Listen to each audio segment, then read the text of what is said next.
Morning बच्चों, आज हम वर्कशीट 82 जिसमें आज हम लोकतंत्र क्या है, लोकतंत्र क्यों है के पार्ट का रिवीजन वर्क करेंगे। आइए चलिए देखते हैं आज की वर्कशीट में हमें क्या क्या दिया है। आज की वर्कशीट में हमें एक एमसीक्यू, दो एमसीक्यू दिए गए हैं और उसके बाद वन वर्ड के कुछ क्वेश्चन आंसर के साथ साथ हमें एक पैराग्राफ दिया गया है जिन्हें पढ़कर हमें क्वेश्चन आंसर ढूंढने हैं और अपने बुक की सहायता से हमें कुछ प्रश्न उत्तर भी करने हैं। आइए चलिए देखते हैं। सबसे पहला टॉपिक, जनता के शासन को क्या कहा जाता है? लोकतंत्र, राजतंत्र या तानाशाही या इनमें से कोई नहीं। तो बच्चों जिसमें जनता का शासन होता है उसे लोकतंत्र कहा जाता है। तो इसका ऑप्शन एक है। आइए देखते हैं प्रश्न 2, संसार का सबसे बड़ा लोकतांत्रिक देश कौन सा है? तो बच्चों चीन, भारत, अमेरिका या फ्रांस। तो इसका उत्तर है भारत। भारत जो है संसार का सबसे बड़ा लोकतांत्रिक देश है क्योंकि यहाँ पे विभिन्न जाति धर्म के लोग हैं, सब मिलकर वोट करते हैं। आइए देखते हैं प्रश्न 3, भारत के संसार के किसी एक गैर लोकतांत्रिक देश का नाम बताइए। तो बच्चों एक ऐसे देश का नाम बताना जहाँ पे लोकतांत्रिक सरकार नहीं है, जैसे चाइना हो गया, आपका कोरिया हो गया, वियतनाम हो गया, ये सभी क्या है? गैर लोकतांत्रिक देश है।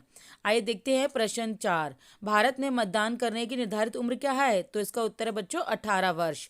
तो जब भी आपका वोटर आई कार्ड बनता है। प्रश्न 5, सैनिक तख्ता पलट का क्या अर्थ है? तो बच्चों जैसे कि हम जानते हैं, जब सेना के द्वारा कोई भी सरकार को, लोकतांत्रिक सरकार को असंवैधानिक तरीके से हटा दिया जाता है और सेना का शासन होता है तो उसे क्या कहते हैं? सैनिक तख्ता पलट। जैसे कि परवेज मुशर्रफ ने पाकिस्तान में किया था बच्चों, तो सेना का शासन था। आइए चलिए देखते हैं पैराग्राफ को पढ़ना। एक लोकतांत्रिक सरकार सिर्फ इस कारण से मनमानी नहीं कर सकती उसने चुनाव जीता है, मतलब चुनाव जीत जाए तो आप देश में मनमानी नहीं कर सकते। उसे भी कुछ बुनियादी तौर तरीकों का पालन करना पड़ता है। खास तौर से उसे अल्पमत वाले समूह को दी गई कुछ गारंटियों का आदर करना होता है, यानी जिन्हें कम वोट मिले पार्टियों को, उनको भी आदर देना होता है। हर प्रमुख फैसले पर लंबे विचार विमर्श के बाद लेना होता है आखिरी फैसला। हर पदाधिकारी को उस पद के साथ जुड़े अधिकारों और जिम्मेदारियां संविधान द्वारा दी जाती है। बच्चों कोई भी जो मंत्री बनते हैं, प्रधानमंत्री, उन्हें सारे अधिकार और जिम्मेदारी कौन देता है? संविधान देता है। यह सभी न सिर्फ जनता के प्रति उत्तरदायी हैं बल्कि अन्य स्वतंत्र अधिकारियों के प्रति भी उनकी जवाबदेही होती है। तो बच्चों इस प्रकार हमने लोकतांत्रिक सरकार के बारे में पढ़ा। आइए चलिए देखते हैं प्रश्न उत्तर।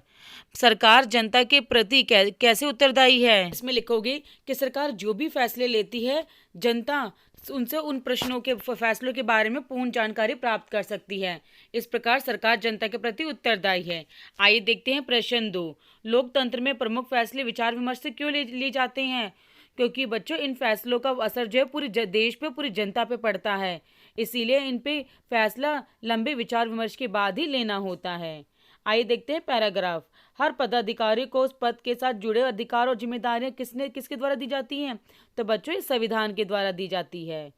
अगला प्रश्न, एक लोकतांत्रिक सरकार सिर्फ किस कारण से मनमानी नहीं कर सकती? तो बच्चों इसका उत्तर पहली लाइन में है कि वह उसने चुनाव जीता हो। केवल चुनाव जीतने के आधार पर कोई भी लोकतांत्रिक सरकार मनमानी नहीं कर सकती है।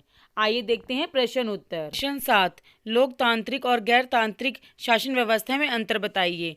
तो बच्चों जैसे कि लोकतांत्रिक सरकार में आप सभी को राजनीतिक अधिकार प्राप्त हैं, आप सभी वोट दे सकते हैं, चुनाव प्रक्रिया में शामिल हो सकते हैं, और लोकतंत्र में निष्पक्ष और स्वतंत्र चुनाव होते हैं और ये शासन की अधिक जवाबदेही वाला शासन है। और बच्चों इसमें जनता खुद अपना शासक चुनती है। जबकि गैर लोकतांत्रिक सरकार में क्या होता है? लोगों के पास सीमित अधिकार हैं, वो किस सरकार के खिलाफ कुछ नहीं बोल सकते, उन्हें वोट देने का भी अधिकार नहीं होता और उनकी चुनावी प्रक्रिया निष्पक्ष और स्वतंत्र नहीं होती। इसमें लोग जो है सरकार के प्रति कुछ भी जवाब नहीं मांग सकते।